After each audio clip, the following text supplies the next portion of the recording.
श्री कृष्ण 125 वर्ष धरती पर रहे। मक्खन खाते हैं तो भोजन भी खाते होंगे, मिश्री भी खाते होंगे।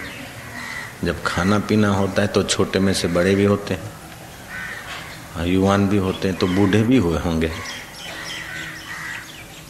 लेकिन श्री कृष्ण के बुढ़ापे का चित्र कहीं नहीं देखा जाता, नहीं पाया जाता। जब देखो तो युवान। अब 125 वर्ष में युवान कैसे रहे होंगे? 70 साल की उम्र में श्री कृष्ण प्रेमा भक्ति बांटते बांटते ऐसे प्रसिद्ध और इतने लोकप्रिय हो गए थे कि कृष्ण को उबान आई होगी। और कृष्ण एकांत के लिए घोर अंगिरस ऋषि के आश्रम में चले गए और 13 साल वहां रहे,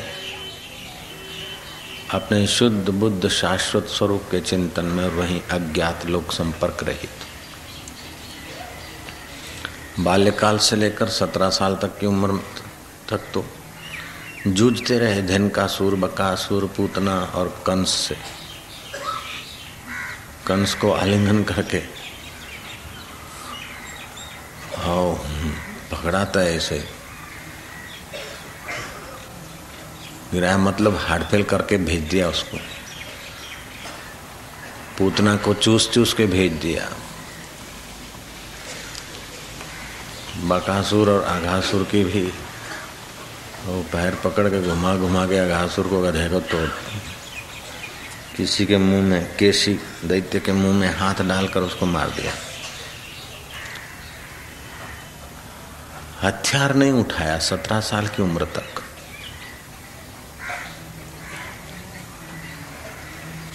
और 70 से 83 वर्ष तक एकांत में रहे। उसके बाद महाभारत के युद्ध का सूत्रधार होकर मानो सारे युद्ध का चक्र वहीं मंडाता है। संधि दूत होकर जाने का काम करने में कृष्ण को संकोच नहीं। युधिष्ठिर की सेवा कर लेते थे। कुंता और युधिष्ठिर आ जाते तो उठ खड़े हो जाते। सेवक भी ऐसे, भगतों के भी भगत और गुरुओं के गुरु, सेवकों के सेवक। ये सब तो देखा जाता है, लेकिन श्री कृष्ण के बुढ़ापे का, वृद्धत्व का कोई चित्र नहीं मिलता। क्योंकि आनंद बूढ़ा नहीं होता, प्रेम बूढ़ा नहीं होता। प्रेम या आनंद में परेशानी नहीं होती, प्रेम और आनंद में फरियाद नहीं होती। देखता हूं कि हमारे साधक भी बहुत बहुत विघ्न बाधाओं को चीर कर आते हैं। आजकल रास्ते का प्रॉब्लम कुछ सज्जनों ने खड़ा कर दिया, जो भी हुआ। लेकिन साधकों के जीवन में भी देखता हूं कि मुस्कान और आनंद और प्रसाद लिए लाइन में खड़े हैं। चाहे फिर योग वेदांत समिति के हों, कार्यकर्ता हों अथवा दर्शनार्थी हों, किसी के चेहरे पर फरियाद नहीं। जब इतना थोड़ा सा सत्संग और संत दर्शन करते हैं तो उनका आनंद और माधुर्य छलकता रहता है। तो जो आनंद और माधुर्य मय थे, उनका बुढ़ापे का चित्र कहां से लाओगे?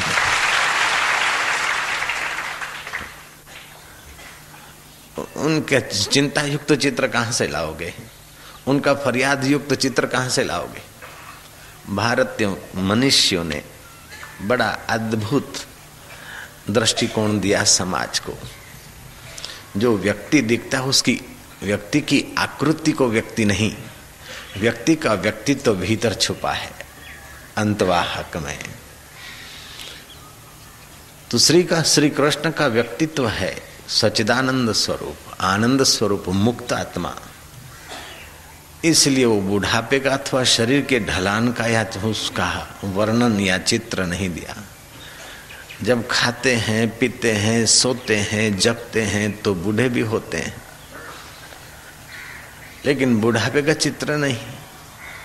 और जब बड़े होते हैं तो दाढ़ी भी हुई होगी, लेकिन दाढ़ी वाला चित्र नहीं। राम जी के जीवन में भी दाढ़ी वाला चित्र नहीं मिलता। बुढ़ापे का चित्र नहीं मिलता। कृष्ण के जीवन में भी दाढ़ी वाला चित्र नहीं मिलता। बुढ़ापे जरूर दाढ़ी तो आई होगी, और उस जमाने में दाढ़ी मुंडाने का फैशन भी नहीं था, बड़ी बड़ी दाढ़ियां रखते थे। चाहे वशिष्ठ महाराज हो, चाहे दशरथ राजा हो, दाढ़ियां मिलती है उनकी। जनक राजा की भी दाढ़ी मिलती है। तो जब ससुरा जी को दाढ़ी आए तो जमाई बिना दाढ़ी के कैसे हो सकता है?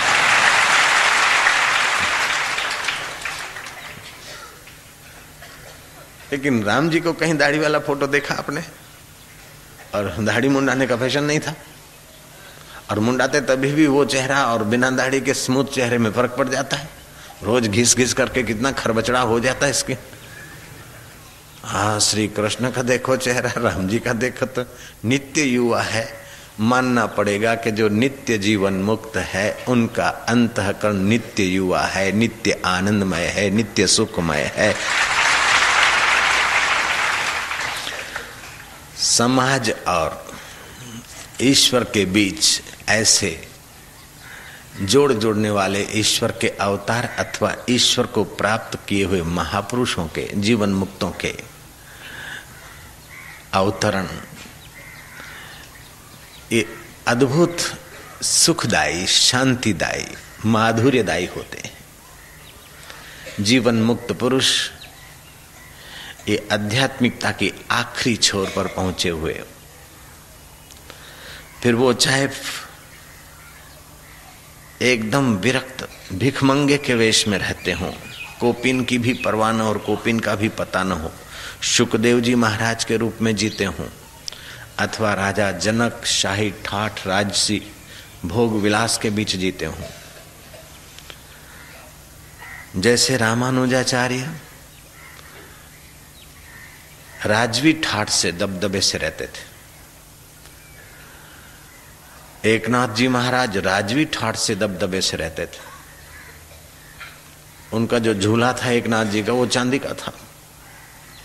भगवान वेद व्यास जी सोने के सिंहासन पर बैठते थे। दशरथ जी ने उनके लिए सोने का सिंहासन बनाया। लेकिन जीवन मुक्त पुरुष और परमात्मा वो एक ही परब्रह्म में जगे हैं, पूर्ण आनंद में, पूर्ण ज्ञान में। इसलिए उनके लिए गरीबी अमीरी, सुख और दुख, यश अपयश, मान हानि, लाभ हानि, जीवन और मरण उनके लिए एक खिलवाड़ है। वो समझते कि जीवन मरण शरीर का होता है, सुख दुख मन को होता है। बुढ़ापा, जवानियां, बाल्यकाल ये शरीर की अवस्था है। मैं तो नित्य सच्चिदानंद स्वरूप हूं। ये उनके नित्य सच्चिदानंद स्वरूप की प्रतीति समाज को हो, इसलिए शायद राम जी के अथवा कृष्ण जी के चित्र वृद्ध अवस्था के नहीं मिल पाते होंगे, नहीं खींचे गए होंगे। आत्मा कभी वृद्ध होता ही नहीं, उसे कभी चिंता छू नहीं सकती, उसे विरोधियों का विरोध और प्रशंसकों की प्रशंसा घटा बढ़ा नहीं सकती। जैसे आकाश में कितने ही बादल आए, कितनी ही वृष्टि हो, कितने ही पेड़ पौधे हों और कितना ही बयाबान हो और कितने ही पेड़ पौधों का उजाड़ हो, अतिवृष्टि हो, अनावृष्टि हो, फिर भी महाकाश में कोई फर्क नहीं पड़ता। माया मेघो जगन नीरम वर्षते यथा तथा महाकाशेति का हानि लाभम अपि का विद्यते। ऐसे ही माया रूपी मेघ चाहे कितनी ही खेल करे, माया रूपी मेघ यथा तथा वर्षे न वर्षे, लेकिन महाकाश को जैसे हानि नहीं होती, ऐसे जीवन मुक्त महापुरुष अनुभव करते हैं कि माया रूपी व्यवहार में चाहे कुछ भी आता जाता है, मुझ चिदानंद में कोई फर्क नहीं पड़ता है। सोहम शिवोहम।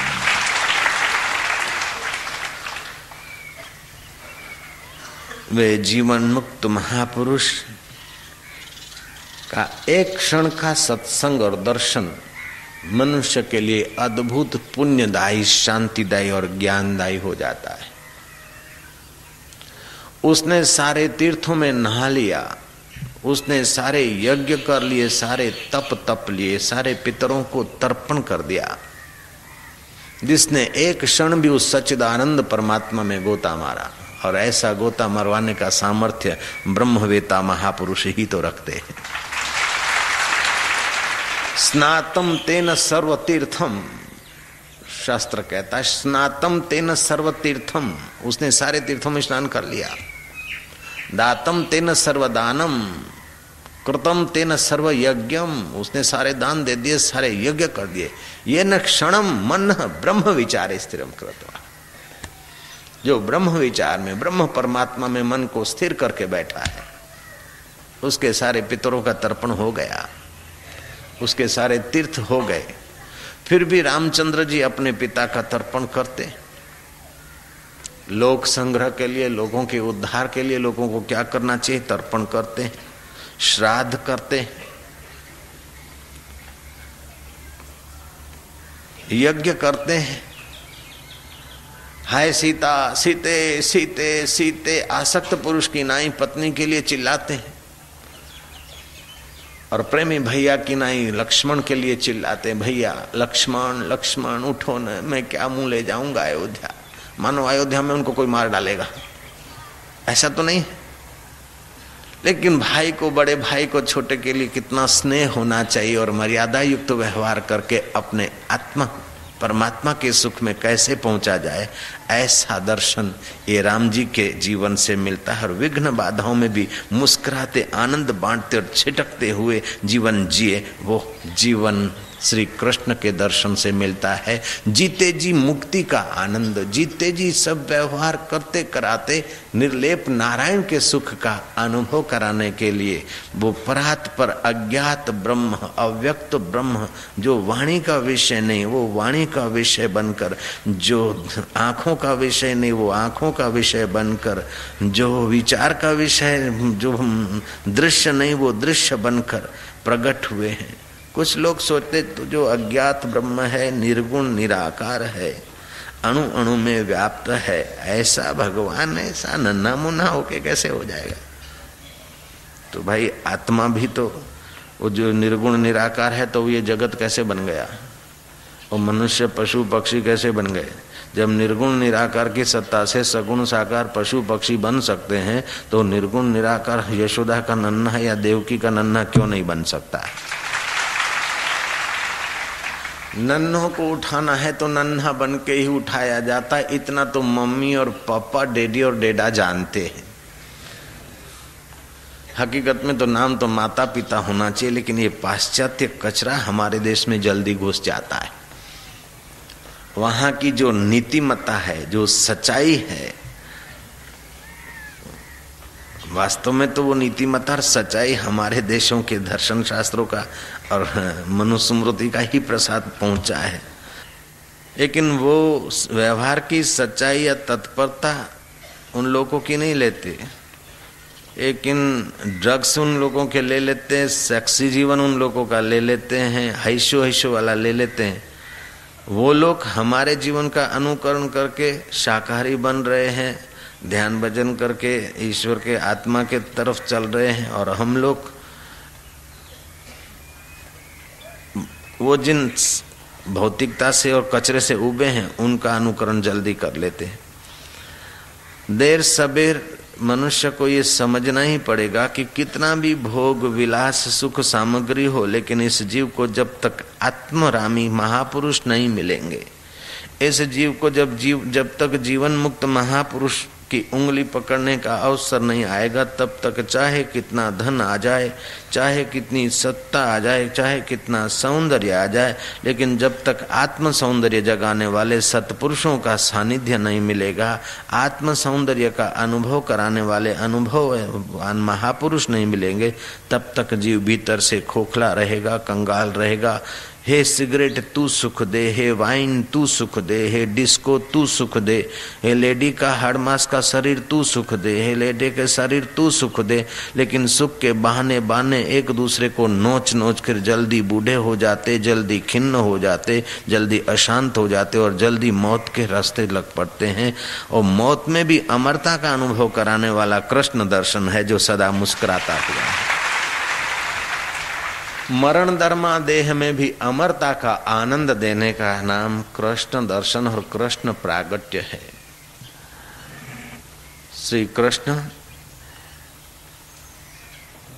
केवल दुष्टों को मारने के लिए नहीं प्रकट हुए। दुष्टों को तो ऐसे हार्टफेल करके भी मारा जा सकता था, आपस में लड़ा के भी मारा जा सकता था, लेकिन साधुओं में सज्जनों में हिम्मत भरने के लिए भी श्री कृष्ण का प्रागट्य और उनको सुख और आनंद कैसे पाया जाता है वो कला सिखाने का भी उस अवतार का उद्देश्य रहा होगा। जो भगत हैं अच्छे सीधे साधे होके सुकड़ते जाते हैं तो वो भक्तों की सुकड़ाना दुष्ट लोग समझते कि हमारी बहादुरी है। जयराम जी की भक्तों का उदार हृदय, भक्तों की सहन शक्ति और अभक्त समझते कि ये हमारी पहलवानी है।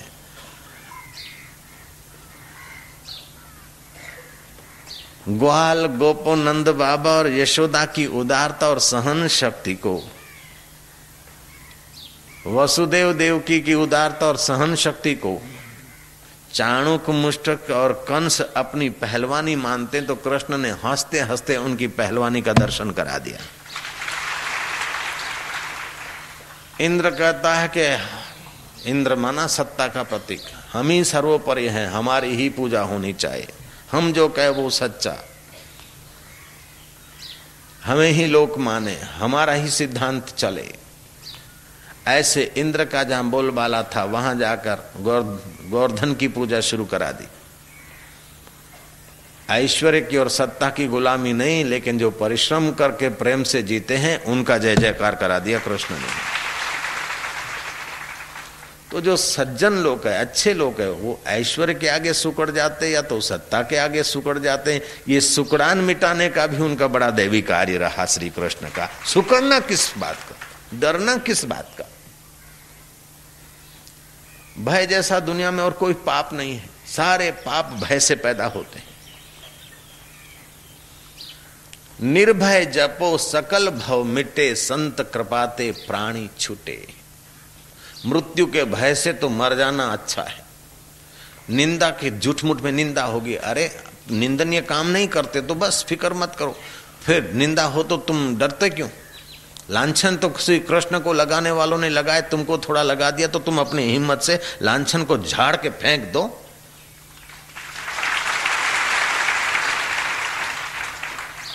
हरी हम थी गयो, हरी छोपा में खोटू खोटू आयु बापू हमारा नाम छापा, खोटू खोटू आयु तो आवे, छापो वाला तो छाप्या जाए, डरते क्यों?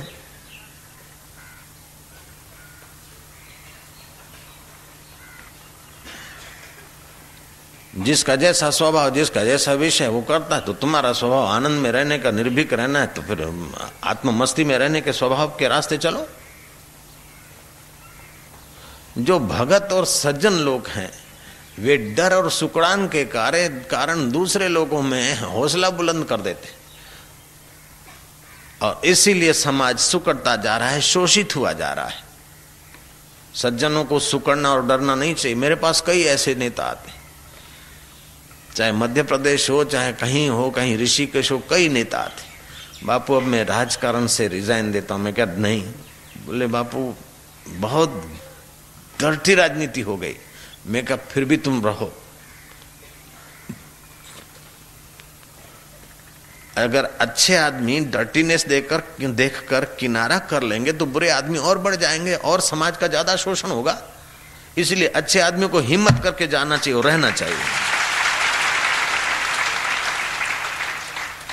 ये नामदान लेने के लिए बैठे न्यायाधीश और उनकी धर्म पत्नी। अब ये कहें कि बाबा आज ऐसा हो गया, अब मैं रिजाइन करना चाहता हूँ और एकांत में जाना चाहता हूँ, दीक्षा ले लिया, अब अपना लाइफ से उपराम होना। और कलेक्टर बैठे, मैं क्या? नहीं, करो नौकरी। कस्टम कलेक्टर कॉल, करो पूरा नौकरी, दम दबाओ दे। जब साधक कलेक्टर होगा तो दूसरे की अपेक्षा वो अच्छा काम करेगा। साधक नेता होगा तो दूसरे की अपेक्षा अच्छा काम करेगा। न्यायाधीश अगर साधक न्यायाधीश है तो दूसरे की अपेक्षा अच्छी तरह से न्याय देगा, तटस्थ आत्मविश्वास से न्याय देगा। तो अच्छे लोग किनारा कर जाएंगे तो दुष्ट लोगों के हाथ में और ज्यादा खिलवाड़ आ जाएगा। इसलिए अच्छे लोगों को डट के रहना चाहिए। आश्रम में जो साधक रहते हैं, समर्पित साधक, साधु साधक, उनका जीवन देखो। न उनके जीवन में बीड़ी है, न शराब है, न मांस है, न गांजा है, न ये सुपारी है, न कुछ है। सीधे साधे कपड़े पहनते, 2 टाइम रूखा सूखा खाते और आश्रम को साफ सुथरा स्वच्छ रखते हैं। हजारों और लाखों लोगों के लिए एक आध्यात्मिक प्याऊ को संभाले हुए हैं। ऐसे लोगों पर भी लांछन लगते फिर भी नहीं घबराते, तो तुम क्यों घबराते हो?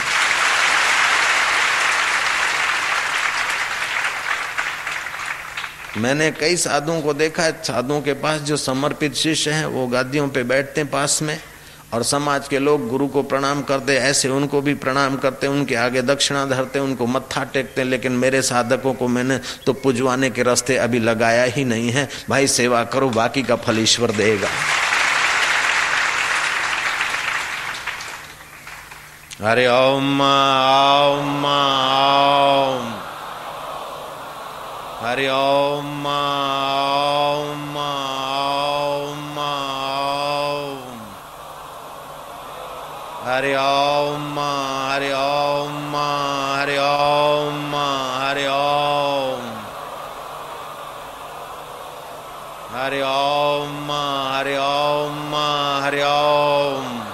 हिम्मत, आत्मबल। ओम हरि ओम हरि ओम, हरि ओम ओम ओम, हरि ओम ओम। शक्ति, आध्यात्मिक बल, पवित्र बल, निर्भीकता, साहस, सदाचार, दिव्य गुणों का विकास। हरि ओम ओम ओम। नारायण नारायण नारायण ओम। बद्री नारायण नारायण, सूर्य नारायण नारायण नारायण ओम। सूर्य नारायण, पिता नारायण नारायण नारायण ओम। पिता नारायण नारायण नारायण ओम। माता नारायण नारायण नारायण ओम। माता नारायण नारायण नारायण ओम। गुरु नारायण नारायण नारायण ओम। गुरु नारायण नारायण नारायण ओम। बद्री नारायण नारायण नारायण ओम। नारायण नारायण नारायण ओम। सब नारायण नारायण नारायण ओम। नारायण नारायण नारायण ओम।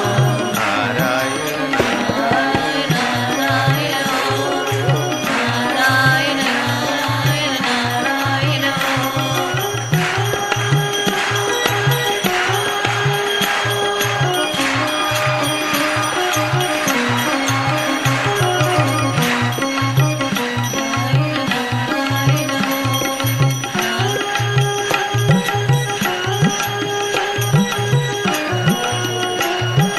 आनंद हो, माधुर्य हो।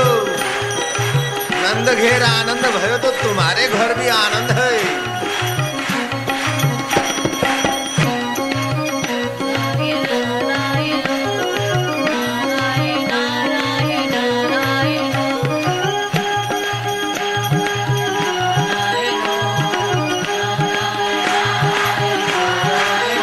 बद्री नारायण नारायण नारायण नारायण, गुरु नारायण नारायण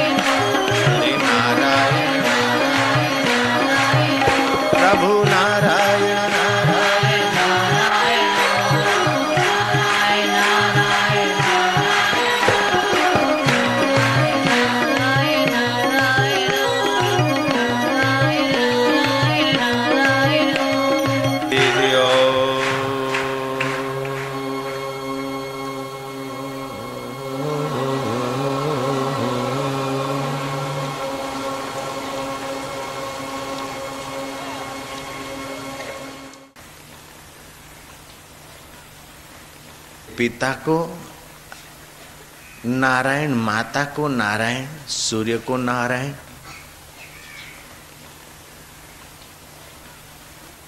गुरु को नारायण, सब नारायणी नारायण। तो भारतीय दर्शन ने साकार के भीतर जो निराकार चैतन्य है,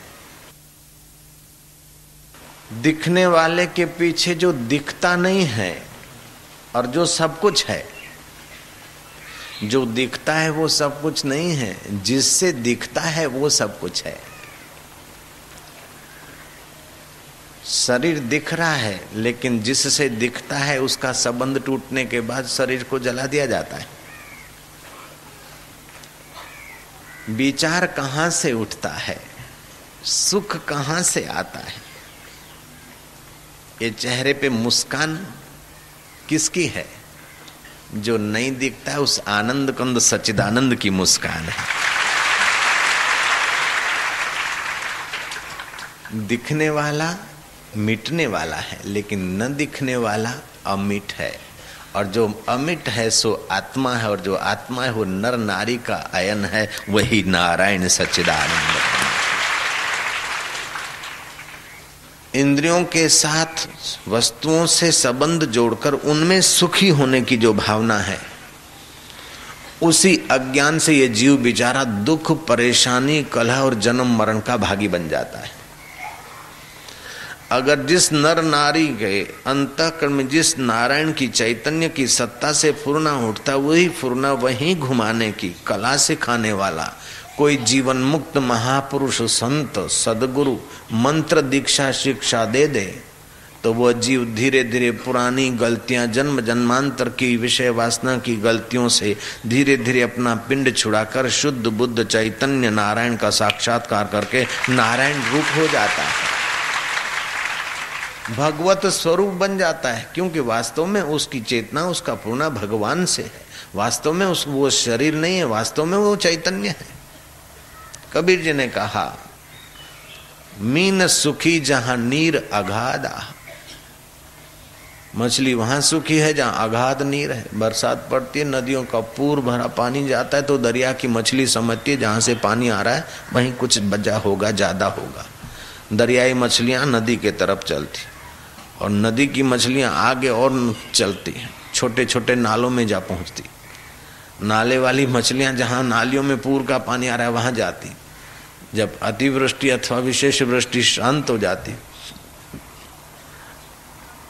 तो छोटे मोटे नाले खाबोचियों में, पोखरों में बदल जाते और वहां मच्छियां छटपटाती।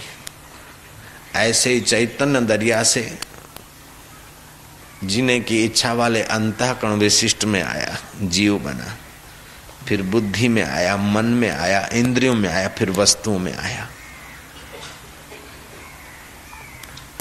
अब फिर जीव छटपटाने लग गया, मेरी नौकरी, मेरी इज्जत, मेरा ये, मेरा वो। जब गहरी नींद में चला जाता उस दरिया में तो ये सारे प्रॉब्लम चले जाते। और फिर आता है पोखरों में, फिर आता उन छोटे मोटे खड्डों में, छोटे मोटे मेरे तेरे में परेशान होता है। तो जाता तो है दरिया में लेकिन अनजान में जाता है, अविद्या का ओढ़ना ओढ़ के जाता है। तो रोज अनजाने में थोड़ी शांति पाता है लेकिन वहां तमस है। नींद में जागता है तो रजस है और पोखरों में इधर उधर गिरता है। कभी कभी सात्विकता होती तो आनंद आता है, लेकिन सतोगुण, रजोगुण और तमोगुण जिससे प्रकाशित होता है उस नारायण को ज्यों का त्यों दिखाने वाला जीवन मुक्त महापुरुष होता है। श्री कृष्ण ऐसे महान महात्मा थे। वे यदुकुल के प्रसिद्ध वारसदार, वो रोहिणी नक्षत्र में प्रकट हुए।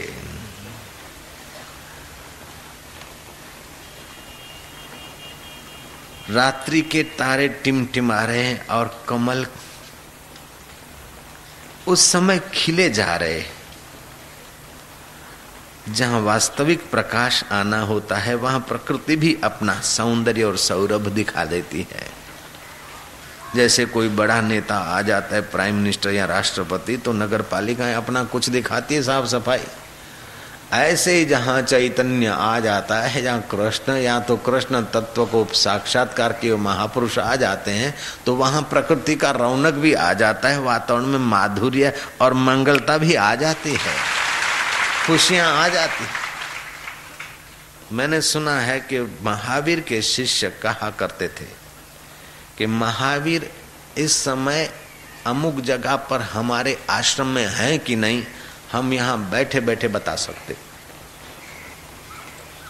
आश्रम के बाहर ही हम द्वार पर ही जाकर बता सकते कि महावीर आश्रम में हैं कि नहीं। और आश्रम में रहने वाले बोलते कि हम अपने कमरे में बैठे बैठे बता सकते कि इस समय महावीर जी आश्रम में हैं कि नहीं, बिना देखे बता सकते। वो साधना करते थे, उनके अंतःकरण में ग्रहण शक्ति बढ़ गई थी सूक्ष्म आंदोलनों की। महावीर होते हैं तो यहाँ की फिजा में, यहाँ के वातावरण में कुछ अच्छा सा लगता है, सुख सुख आता है। और महावीर नहीं होते तो उतना अच्छा, उतना सुख नहीं आता। उनकी रजकणों का तो सुख और अच्छाई मिलती है, और जगह से तो आश्रम में अच्छा लगता है, लेकिन उनकी हाजिरी में अच्छाई छलकने लगती है, नाचने लगती है। ये कैसा होगा आत्मा को पाए हुए पुरुषों का। और कृष्ण का जीवन तो सर्वांगी है, पूर्ण है।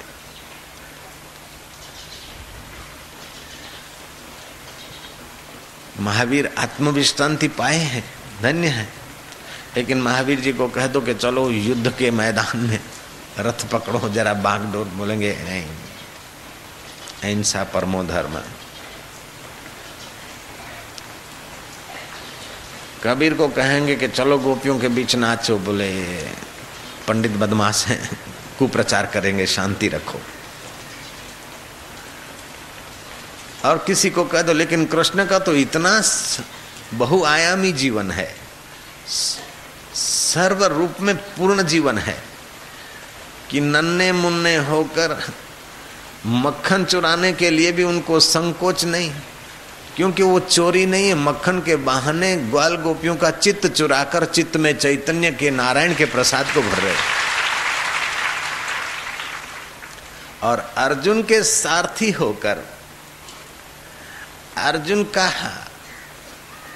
व्यक्ति विशेषपना हटाकर अव्यक्त आत्मा की सत्ता से सब होता है, अकर्ता पद देने के लिए उनके सारथी बनकर उनको गीता का उपदेश भी देने में उनको युद्ध के मैदान में भी संकोच नहीं होता।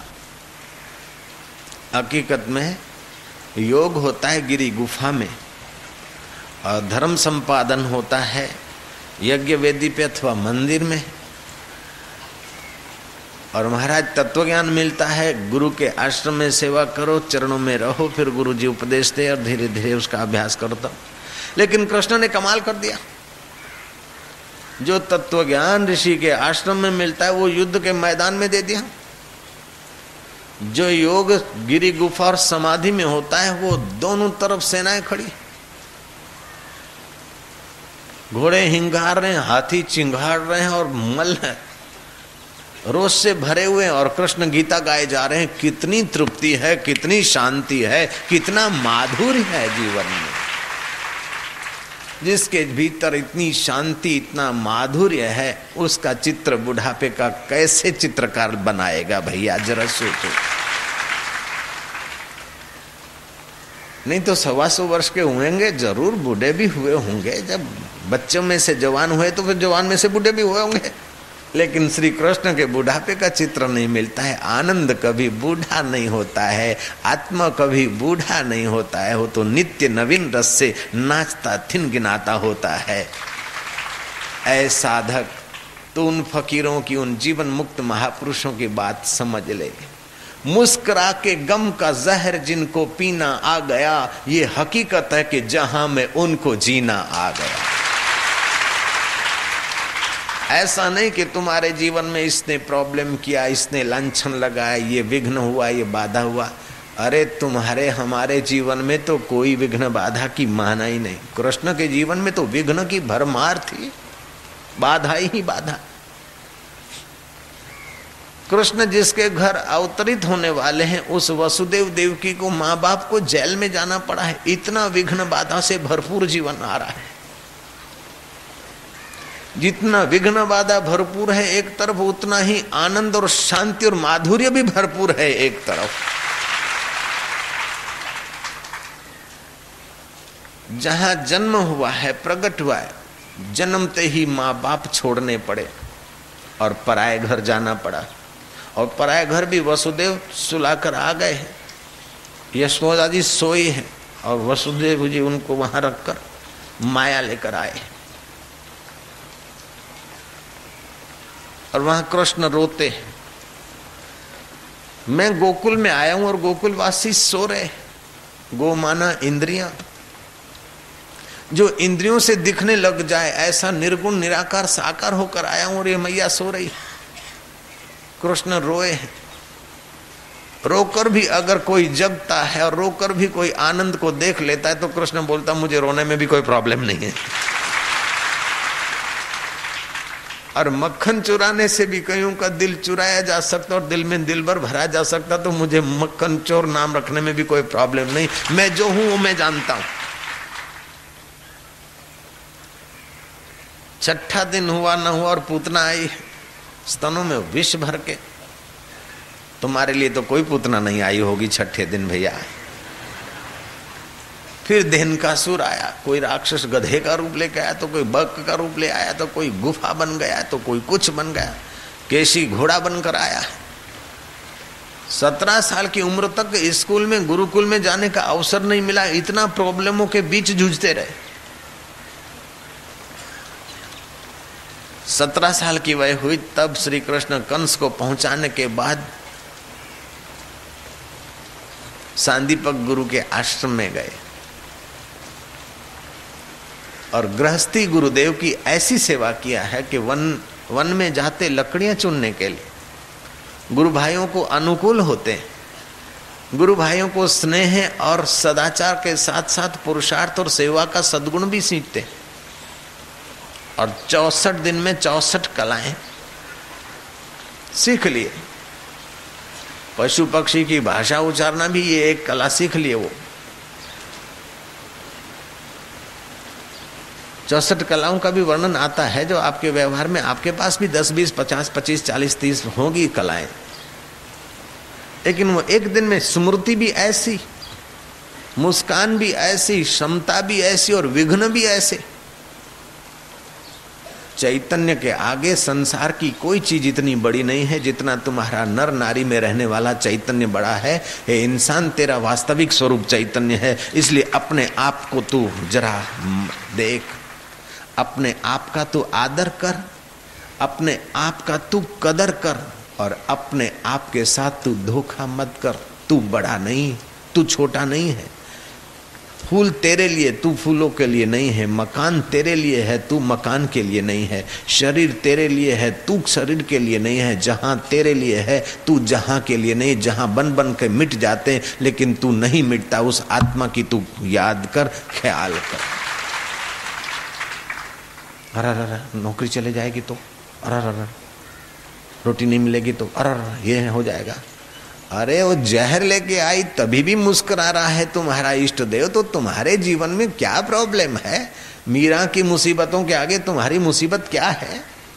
प्रहलाद के प्रॉब्लम के आगे तुम्हारे प्रॉब्लम क्या है? शबरी बीलन की कठिनाइयों के आगे तुम्हारी कठिनाई क्या है? ऐसा समझकर मन में नया उत्साह, नया उमंग और नया आनंद भरते हुए कदम अपने आगे बढ़ाता चला जाए। दुख, बाधा और विघ्न को महत्व देकर अपने को कोसो मत। जो जो दुख, बाधा, विघ्न आए त्यों त्यों अपने आत्म चेतना को बढ़ाओ, अपने माधुर्य को जगाओ। दुख, विघ्न, बाधा पैरों तले कुचलने की चीज है।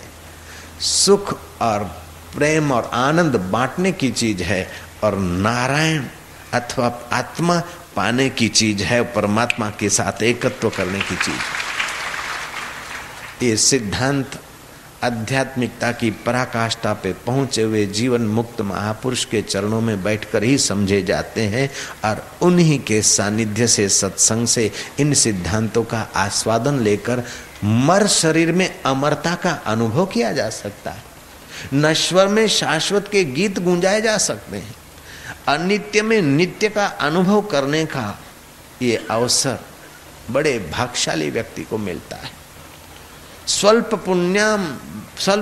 पुण्यवताम राजन विश्वासो नहीं बजाए थे।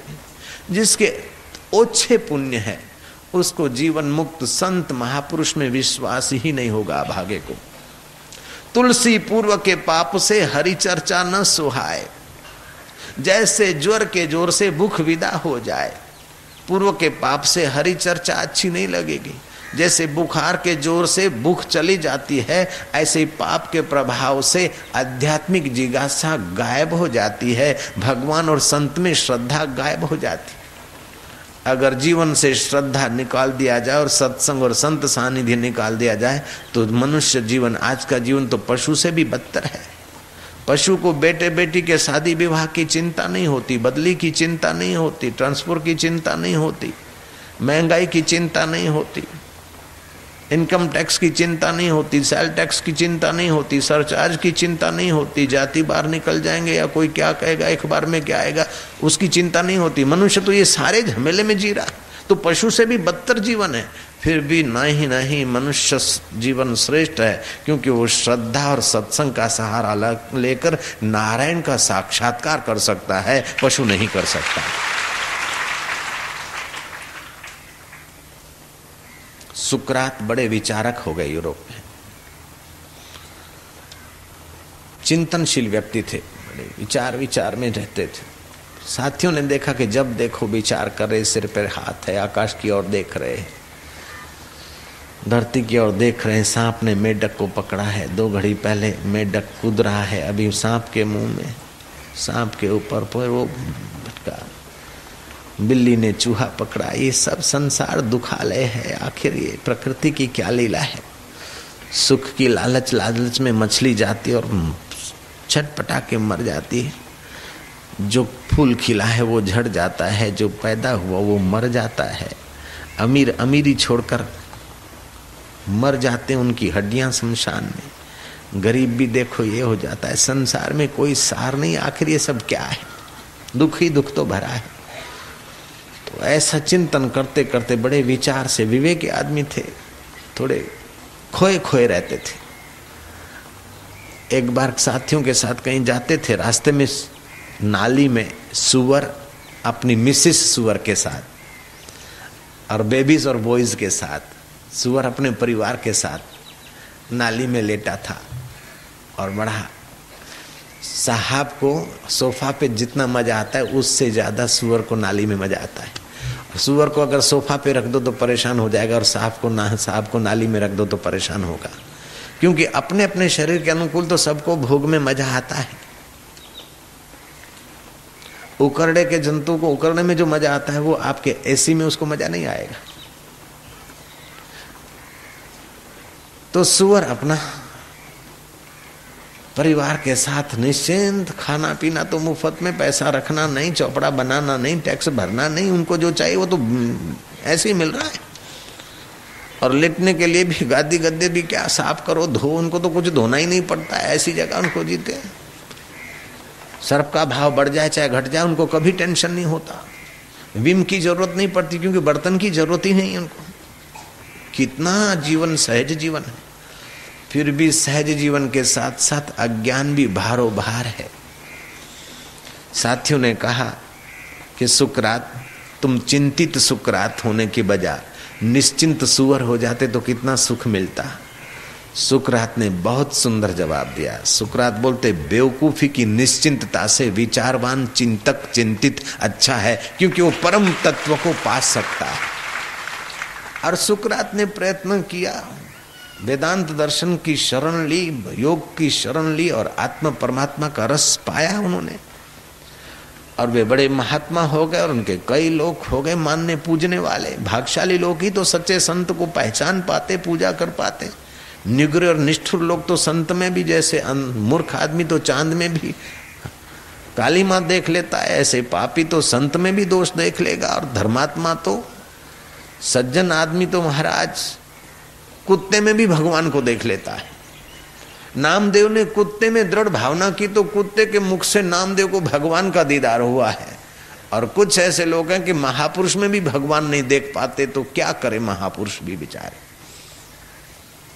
कुछ अच्छे लोग थे जिन्होंने सुकरात में भगवान को देखा, सुकरात को मनाया, आज हमारे साथ आप चलिए, प्लीज एक दिन के लिए हमारे साथ चलिए। सुकरात को ले गए बाजार में, बड़े बड़े स्टोर दिखाए, आप कुछ बाय कीजिए, आप खरीद कीजिए। ज्वेलरी के स्टोर दिखाए महाराज, फर्नीचर के स्टोर दिखाए, बड़े बड़े यूरोप में तो स्टोर होते हैं। दिन भर स्टोरों में घुमाया, दिखाया।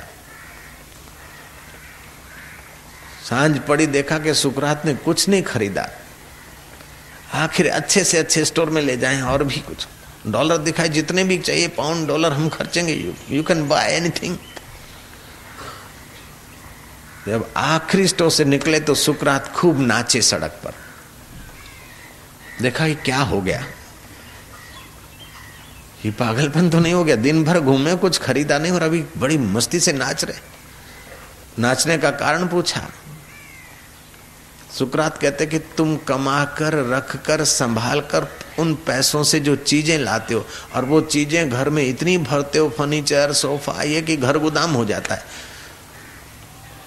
तुम इतनी चीजें रखने के बाद भी सुखी नहीं, मैं इन सब चीजों के बिना भी बहुत सुखी हूं, इस बात के सुख का नृत्य हो रहा है। मीन सुखी जान नीर अगाधा, जहां बिना वस्तु, बिना व्यक्ति, बिना परिस्थिति के आनंद और शांति आए, वह अगाध नर नारी में बसने वाला नारायण का सुख है। और यही सुख पाने के लिए मनुष्य जन्म हुआ है। ते सभाग्या मनुष्येषु कृतार्था नृप निश्चयाः, सुमरंती सुमार्यंती हरे नामेव कलियुगे। वे सद्भागी लोग हैं, कृतार्थ हैं, जो कलयुग में हरि नाम सुमरण करते, सुमरण करवाते, सुमरण करवाने में साझीदार होते हैं। देर सबेर उनके अंतःकरण में पाप ताप को हरने वाला हरि प्रकट हो जाएगा, हरि का आनंद प्रकट हो जाएगा, हरि का ज्ञान प्रकट हो जाएगा। जब यूरोप में रहने वाले सुकरात को भारतीय अमृत मिल सकता है, तो भारत में रहने वाले भारतवासी को क्यों नहीं मिल सकता है? हरि ओम।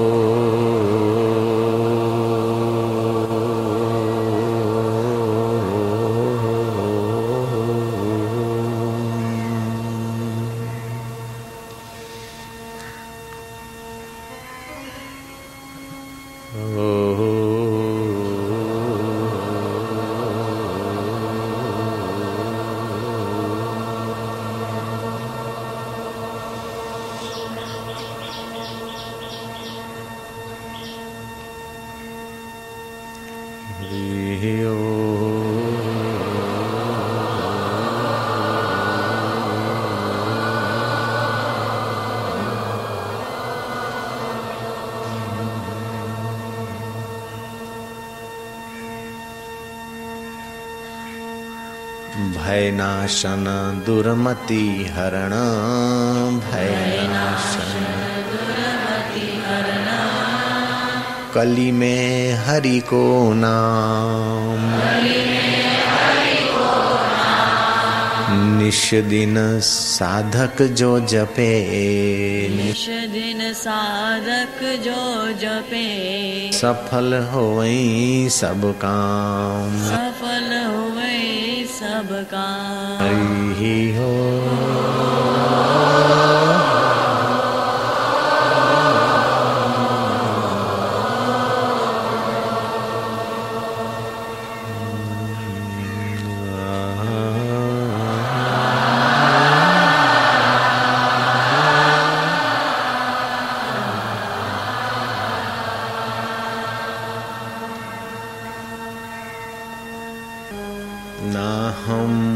वसामि वैकुंठे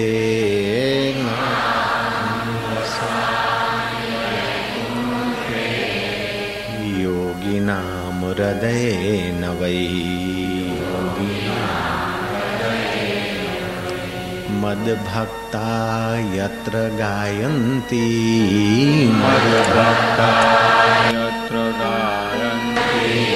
तत्र तिष्ठामि नारदः। નારદ, હું ઘણીવાર વૈકુંઠમાં નથી હોતો, યોગીઓનું હૃદય લાંઘી જાઉં છું, પણ જ્યાં મારા ભક્ત મારું ગુણગાન અને કથા શ્રવણ સત્સંગ કરે છે, नारद हूँ ત્યાં ચોક્કસ હોઉં છું।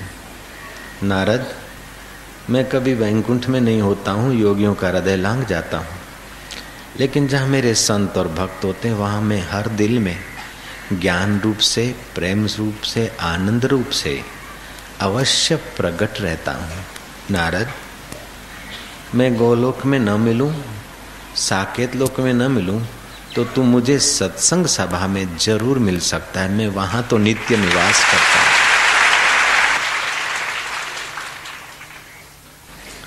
भगवान कहते यदा यदा ही धर्मस्य ग्लानिर्भवति भारतः, जब जब धर्म की ग्लानि होती है और अधर्म बढ़ जाता है, तब तब तो मैं आ ही जाता हूँ। धर्म की हानि का मतलब क्या कि जब मनुष्य जात बाहर के जगत में सुख ढूंढने के लिए दूसरों का शोषण करके और विलासी जीवन में गरकाव होने लगती है, राजे महाराजे शोषण करते और उनके इर्द गिर्द के शोषण करके समाज को जब खोखला बनाने के उस आसुरी वृत्ति वाले दैत्य जब राजाओं के रूप में जन्मते हैं, तो स्वार्थ बढ़ जाता और परमार्थ और परम सुख से समाज जब वंचित हो जाता है, विमुख हो जाता है, तब तब मैं अवतार लेता हूँ। ध्यान से सुनना, भगवान के अवतार बहुत किस्म के होते हैं। मर्यादा स्थापने के लिए जो अवतार वह रामा अवतार, और ज्ञान का प्रचार करने का जो अवतार वो कपिल अवतार।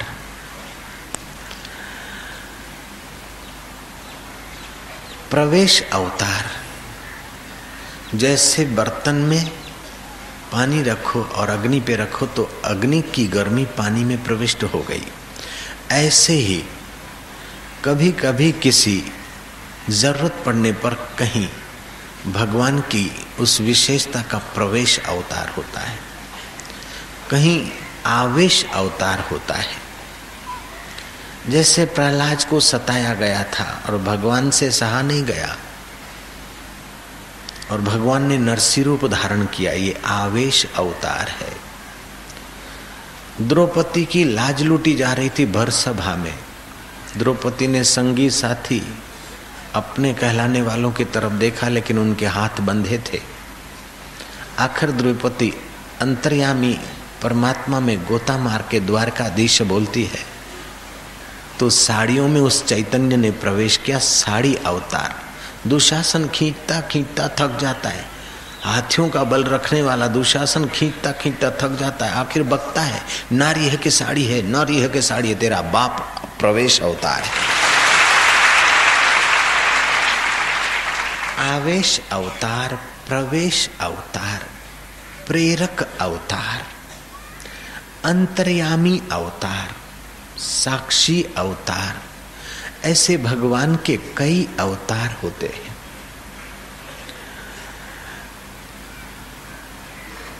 प्रेरक अवतार, आप कोई सत्कर्म करते हैं और वो अंतर्यामी ईश्वर को कबूल हो जाता है। ईश्वर के रास्ते जाने वाले व्यक्तियों की कोई सेवा कर ली तो आपका पुण्य बढ़ गया, आपको भगवान प्रेरणा करेगा कि जाओ अब ये कथा सुनो, ये सत्संग सुनो, ये फलाना करो। आप अच्छा काम करते तो आपकी बुद्धि में अंतर्यामी का धन्यवाद और प्रेरणा आती है, और बुरा काम हो जाता है तो की प्रेरणा आती कि ठीक नहीं किया। 1000 लोग कह दे कि तुम बहुत अच्छे हो, बहुत अच्छे हो, बहुत सारू करो, लेकिन तुम्हारा अंतर आत्मा तुमको डंखता होगा।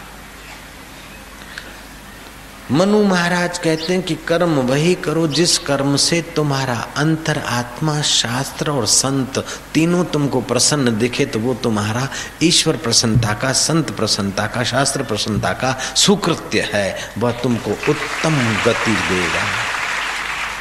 कभी हो सकता है कि शराबी शराब कबाब की पार्टी करके उसको संतोष हो, आनंद हो, लेकिन वो आनंद उसके गहराई में नहीं होगा, उपला होगा, हर्ष होगा, शास्त्रीय नहीं होगा, संत प्रेरित सम्मत नहीं होगा। काम करने के पहले उत्साह होता है, काम करते समय पौरुष होता है, और काम जब पूर्ण होता है तो अपने अंतःकरण में उसका फल होता है। वो फल का दाता कोई बाहर से नहीं डालता फल, कोई चीकू के, सफरचंद या नारंगी, मौसम्बी या केले का फल अंदर नहीं आता। तुम्हारे अंतःकरण में आनंद फलित हुआ कि विषाद फलित हुआ, अंतर्यामी की प्रसन्नता की प्रेरणा हुई कि नाराजी की प्रेरणा हुई, ये तुमको अनुभव होता रहता है। ये भगवान का प्रेरणा अवतरण है, आयुध अवतार। कभी कभार भगवान के जो आयुध हैं उनमें भी बड़ी दिव्य शक्ति होती है, जैसे सुदर्शन भेजा और काम करके वापस आ गया, है तो जड़ चीज। और सुदर्शन गया और सामने वाला शरणागत हो गया, माफी मांगता है, तो सुदर्शन वापस आ जाता है। ऐसा कोई साइंस ने बनाया क्या बम? ऐसा कोई मिसाइल बनाई कि किसी देश में जाए और देशवासी के भाई माफ करो मिसाइल तुम वापस जाओ, हम कॉम्प्रोमाइज चाहते हैं, वापस नहीं जाता तो विनाश कर देता है। तो मानना पड़ेगा कि आयुध अवतार में भगवान की लीला, भगवान का प्रभाव दर्शित होता है। कल बताया था ना, दिव्य अस्त्र शस्त्र में भी मंत्र शक्ति होती है, वो भगवत कृपा का ही तो प्रसाद है। तो अंतर्यामी अवतार, प्रेरणा अवतार, आवेश अवतार, प्रवेश अवतार, इन अवतारों के साथ साथ एक ऐसे अवतार की भी मनुष्य जात को जरूरत पड़ी कि जो प्रेम, आनंद, उत्साह, हिम्मत, साहस और सात्विक रस छलकाता आए, ऐसे अवतार का अवतरण, इसी अवतरण का नाम कृष्ण अवतार।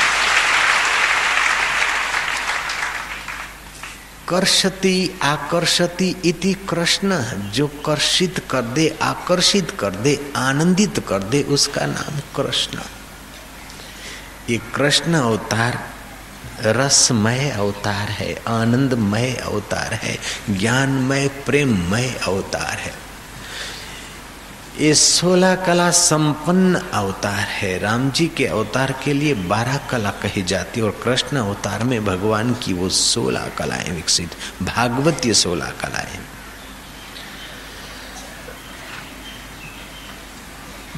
भगवान वैसे तो कण कण में, क्षण क्षण में, जरे जरे में है, लेकिन कभी कभार युग की मांग होती है तो बापू अत्यारे तो परित्राणाय साधुना, दुष्ट लोग मौज कर रहे हैं, अच्छे लोग दुखी हो रहे हैं, अमुक लोग देश परदेश में बंडल थप्पी कर रहे हैं और कुछ बेचारे भूखे रह रहे हैं। घोर कलयुग हुआ तो अभी भगवान अवतार नहीं ले रहे हैं, क्यों? भगवान का कब अवतार होगा?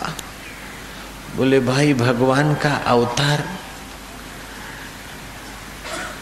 एक होता है नित्य अवतार, दूसरा होता है नैमित्तिक अवतार। किसी बड़े निमित्त को लेकर जो भगवान की अवतरित हो उसको नैमित्तिक अवतार कहते हैं, और समाज में सुख, शांति और सद्गुणों का संचार करने का काम जो भगवान का है वो नित्य अवतार है। वो नित्य अवतार संतों के हृदय में होता ही रहता है। इसलिए भगवान का नित्य अवतार समाज को सुख, शांति, आनंद और आध्यात्मिक प्रेरणा और प्रसाद देता है। तो कृष्ण अवतार, राम अवतार अभी नहीं होगा, क्यों नहीं होता? भाई पानी जब 100 डिग्री पर गर्म होता है तब वो उखलता है, 80 डिग्री पर नहीं उखलता, 90 डिग्री और 99 डिग्री पर नहीं उखलता। जितना तुमको दिख रहा है ये घोर कलयुग, इससे भी बड़े भारी भारी घोर कलयुग आए और तब भगवान का अवतरण हुआ। वो जमाना था कि साधु संतों को यज्ञ नहीं करने देते थे, यज्ञ में हड्डियां डाल देते थे। विश्वामित्र के यज्ञ में मारीच आदि के बापू अभी भी तो साधकों को इसको अभी नहीं, अभी तो है कुछ समझदार लोग भी हैं। जय श्री कृष्ण। अभी 100 डिग्री पे पानी नहीं तपा है तो रामा अवतार हो चाहे कृष्ण अवतार हो, ये बड़े निमित्त को लेकर आते। जैसे क्लिनिक में तो रोजाना दवा मिलती है, लेकिन बड़ा जब कोई प्रॉब्लम होता है तो छोटे तहसील के अस्पताल में व्यवस्था नहीं होती तो डिस्ट्रिक्ट की अस्पताल में लिए जाना पड़ता है, राज्य की अस्पताल में लिए जाना पड़ता है। गुजरात वालों को महाराष्ट्र में लिए जाना पड़ता है क्योंकि बड़ा ऑपरेशन है, मेजर ऑपरेशन है, टाटा हॉस्पिटल की जरूरत है। और कभी टाटा हॉस्पिटल इनकार कर देती है तो भगवान की हॉस्पिटल आयुर्वेदिक की कुछ दवा और दुआ मिलाना पड़ता है। लेकिन मलम पट्टी के लिए या खांसी के लिए न टाटा हॉस्पिटल में जाना है, न उधर आना है, न उधर आना है। तो ये अभी ऐसा समझो कि युग अभी और भी अच्छा है। जयराम जी की जो पहले खतरनाक युग हो गए, एंड हो गई, उनसे अभी थोड़ा ठीक है। जय श्री कृष्ण।